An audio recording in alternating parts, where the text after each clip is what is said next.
Vocal news Shahdol के साथ volunteer के तौर पर जुड़ें, रोजगार और प्रशिक्षण का मौका पाएं। स्क्रीन पर दिए हुए नंबर पर संपर्क करें। नमस्कार, मेरा नाम है ईशा भंडारी और आप देख रहे हैं वोकल न्यूज शहडोल।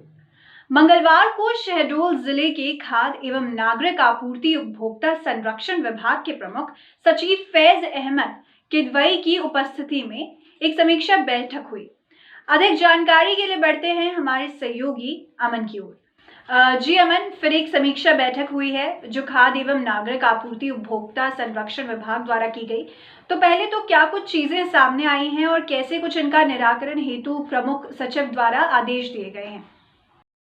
देखिए बिल्कुल लगातार जो है खाद्य एवं नागरिक आपूर्ति विभाग में जो गड़बड़ियाँ सामने आ रही थी, हालाँकि हर विभागों में गड़बड़ियाँ हैं, लेकिन पर्टिकुलर इस विभाग में जो गड़बड़ियाँ सामने आ रही थी, ख़ास तौर से सहकारी समितियों के कार्यप्रणाली को लेकर या धान की मिलिंग को लेकर या अनाज वितरण को लेकर, तो इस तरह की समस्याओं पर ये समीक्षा बैठक की गई है और जो भी कार्य किए जा रहे हैं विभाग के तत्वाधान में, उनके कार्यों का हिसाब माँगा गया है, किस हिसाब से काम किया जा रहा है, कितनी देर लग रही है, अभी तक क्या रिकॉर्ड है, ये सारी बातें जो हैं इस मीटिंग में डिस्कस की गईं और विभिन्न योजनाओं के तहत जो भी कार्य चलाए जा रहे हैं, खाद्य विभाग द्वारा, उनकी भी समीक्षा की गई है और जहाँ पर गड़बड़ियाँ पाई जा रही हैं, उनके खिलाफ एक्शन लेने के लिए, उन्हें जल्द से जल्द सुधार करने के लिए भी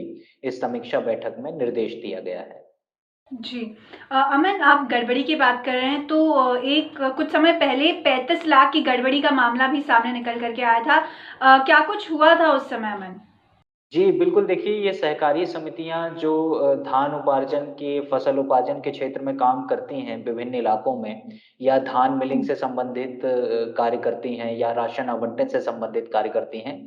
तो ये बताया जा रहा है कि कुछ दिनों पहले उमरिया में ये एक गड़बड़ी का मामला सामने आया था, जहाँ पर लगभग 35 लाख की गड़बड़ी जैसे कि आपने बताया ये सामने आई थी सहकारी समितियों के माध्यम से।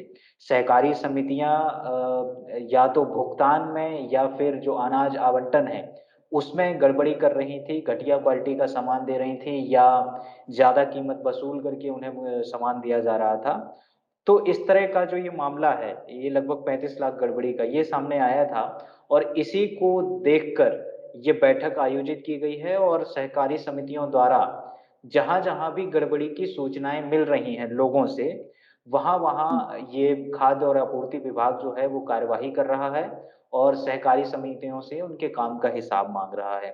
तो फिलहाल सहकारी समितियाँ हों या धान मिलिंग के ठेकेदार हों, इन पर फ़ोकस किया जा रहा है इस मीटिंग में और इनके कामों का हिसाब माँगा जा रहा है।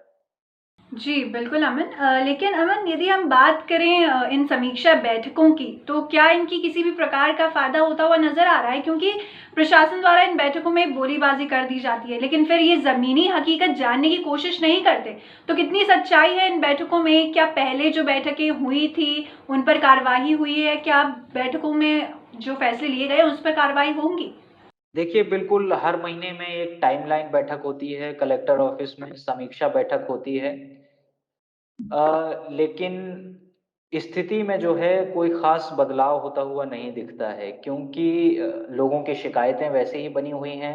इस तरह की सहकारी समितियाँ लगातार गड़बड़ियाँ करती हैं, लापरवाहियाँ करती हैं, पैसों का गबन करती हैं, घोटाले करती हैं। धान मिलिंग में जो काम करने वाले ठेकेदार हैं, वो भी इस तरह की गड़बड़ियाँ करते हैं। तो ये लगातार जो है इस तरह की शिकायतें आ रही हैं, हर विभाग से आ रही हैं और हर महीने इस तरह की बैठकें की जाती हैं, लेकिन ज़मीनी स्तर पर कोई काम नहीं होता है। ज़रूरत है कि इन मीटिंगों से और बैठकों से ऊपर उठ कर के ज़मीनी स्तर पर कोई ऐसा काम किया जाए, जिससे लोगों की शिकायतों में कमी लाई जा सके, लोगों को जो असुविधाएँ हो रही हैं, उसमें कमी लाया जा सके और ये जो भ्रष्टाचार, ये जो घोटाले हो रहे हैं, उसमें किसी तरह का बदलाव हो सके। बिल्कुल सही कहा अमन आपने कि अब प्रशासन को बोलीबाजी नहीं बल्कि ज़मीनी हकीकत जानने की चाह रखनी चाहिए। धन्यवाद अमन हमें ये जानकारी प्रदान करने के लिए और उम्मीद यही होगी कि प्रशासन इस ओर ध्यान दे और लोगों को दिए गए आश्वासन को पूर्ण करने का प्रयास नहीं बल्कि निश्चित उन्हें पूरा करे। धन्यवाद आज की वीडियो में बस इतना ही। यदि आप हमें यूट्यूब पर देख रहे हैं तो लाइक, शेयर और सब्सक्राइब ज़रूर करें और यदि फेसबुक पर देख रहे हैं तो लाइक और फॉलो ज़रूर करें। धन्यवाद।